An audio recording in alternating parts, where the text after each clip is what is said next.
Hello everyone and welcome back to another video. My name is Joseph Hinson from Outthink Group, a firm that helps authors market their books. And today we are going to be starting a series I'm calling 5 Essentials for Effective Book Marketing. These 5 essentials for effective book marketing that we're going to be walking through are going to take place over the next 5 videos. In part 1, we're going to cover the importance of knowing your audience, and specifically I'm going to provide some actionable tips that you can use to find out more about your audience and how to reach them.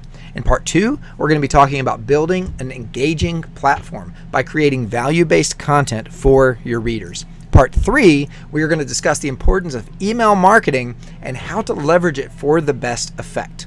In part 4, we'll be discussing all about social media and the role it plays in your overall platform. And finally, in part 5, we'll talk about measuring your success and adjusting your strategy accordingly.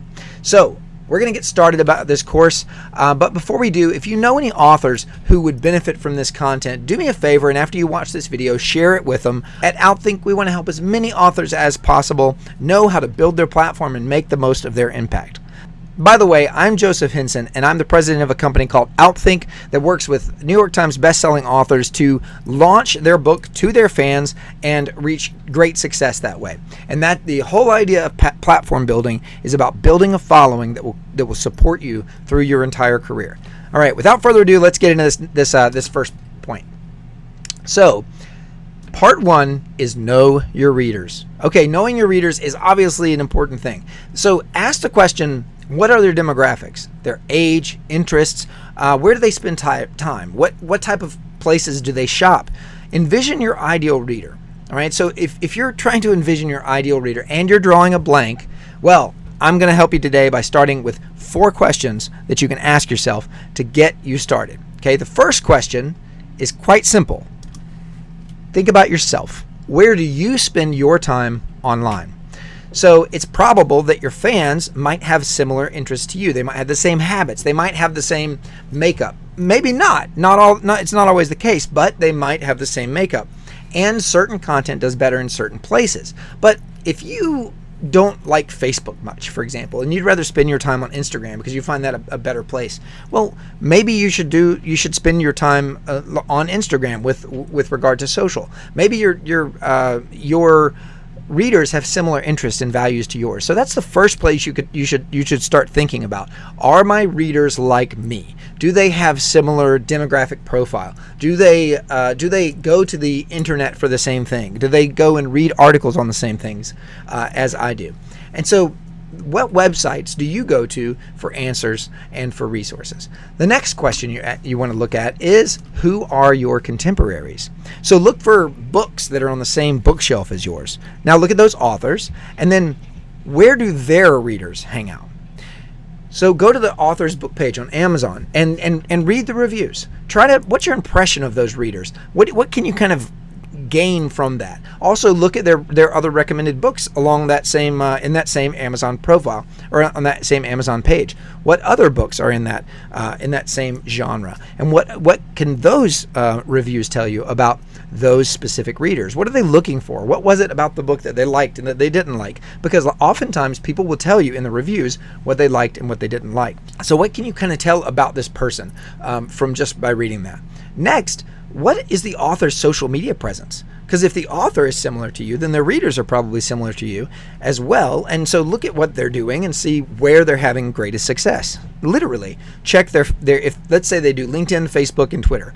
Check Twitter, check Facebook, check LinkedIn. Which one of those is working? Now, because you can kind of start modeling your stuff after them, because the demographic profile might be similar between you and their readers and your readers. Now you can start building your marketing plan with that in mind. Not always. Also, what articles are they reading, and from what outlet? So that gets us into the next part, which is, what websites do your readers visit? So websites are a huge factor in author marketing. This can be a big indicator of your readers' values, shared beliefs, and simultaneously give you a specific place to focus your outreach. We're going to talk a little bit about outreach later, but you can use the website similarsites.com to find out about publications and then other publications that are similar to that one. So if you plugged in, for example, New York Times, it would give you other places like Wall Street Journal and The Atlantic and stuff like that. So you can use this website to plug in a website and then see other websites that are similar, and that can kind of expand your existing knowledge base of where those readers are. Okay, and then the next thing is, what are their pains? So oftentimes whenever you put your finger on a pain point and you know what the pain is, you can also start finding and providing solutions. If you write about parenting or about what it's like to be a parent, or the challenges of parenting, or overcoming the challenges of parenting, well, you can now provide some actionable steps and solutions for someone's problems.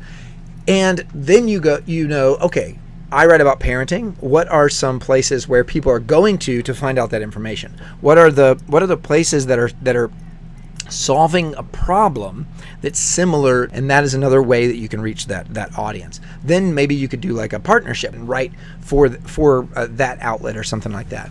So no matter what you write about, whether it's fiction or whether it's nonfiction, focusing on solving the problems is key to being attractive to your target audience.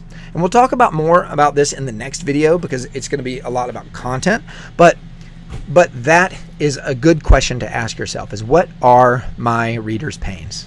So we're going to talk about that more in the next video, which is going to be about creating content and reaching your audience, because really that's what we're trying to do. We're trying to know the audience so we can reach them with your content and build a following around it. Okay, that's the overall goal of every author, is to build a following around your ideas, a long-lasting following of people who are fans and are interested in your ideas. Okay, so if you liked this video, help me reach more authors. If you found this helpful or useful, or you think that the next videos are going to be useful, help me reach more authors. Do me a favor and share this video with people you know might benefit from it. Subscribe to the YouTube channel. And pro tip, if you want exclusive resources from us at Outthink, email insiders@sendmagnet.com to get more information and stay updated with resources and future tips. I've got a lot of stuff planned for this year. I'm really excited about it. I'm going to be busting some myths that a lot of authors I talk to have,